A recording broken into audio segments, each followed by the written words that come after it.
Hello, this is Colin Reed, and this is my video for PostLab 09 Experiment 1. This is just showing the very basic example of the house alarm. So I have my motion sensors triggered on the push buttons as it said in the directions.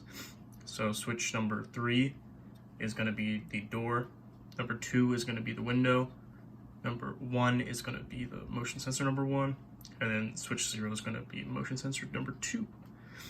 And then on here, switch number 9 is going to be the armed. It's going to tell me whether or not the alarm system is actually activated. And then switch number 8 is going to tell me if the residents are away. So that's my away switch with LED number 9 as my output of the function.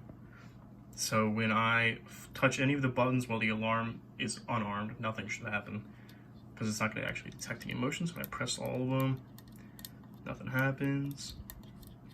Same goes for if I press them while the owners are away. If it's unarmed, obviously no intruder's gonna get detected because the system's unarmed.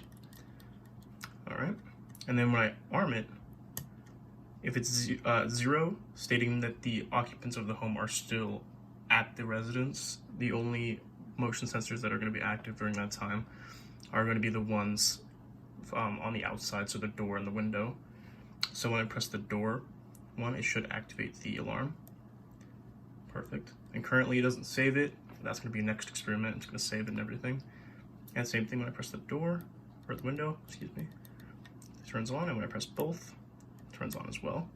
But when I press these two, both motion sensor 1 and 2, which are inside the home, nothing should happen. Perfect.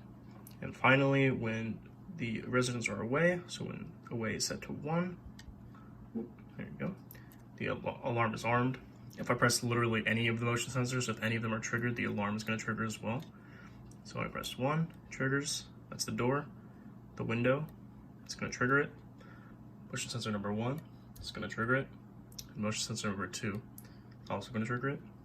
And if I do any combination of the following, just, 2 activate at once, it'll also trigger it. So if I do motion 1 and 2, stage is triggered, door and window, door and motion sensor 1, door motion sensor 2, all the combinations. Any form of triggering of the alarm, any motion sensors will also cause it to actually trigger. And other than that, that is all for this experiment. And I'll be recording number 2 shortly.